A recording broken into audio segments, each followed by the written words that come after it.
Здравейте и добре дошли в World Cycling, първи YouTube канал за колезене в България.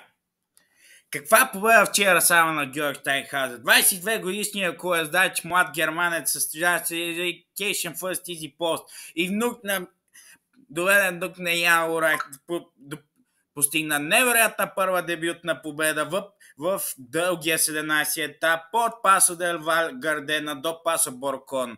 На финалното изкачване Георг Стайнхаузер държа атаките на фаворитите за генералното класиране, частност на Тадей Погачар, за да спечели. Как се разви етапа?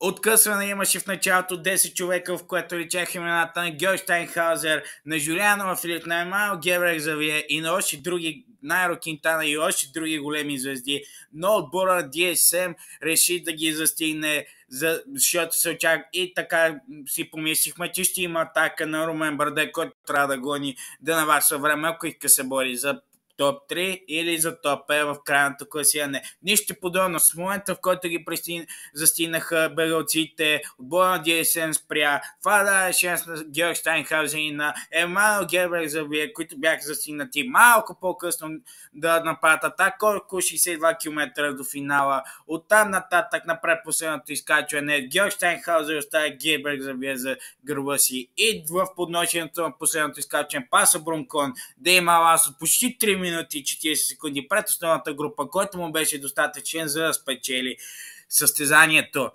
Първа етапна победа за 22 годишния германец, първа победа в големите обиколки и поредният талант. Иначе след като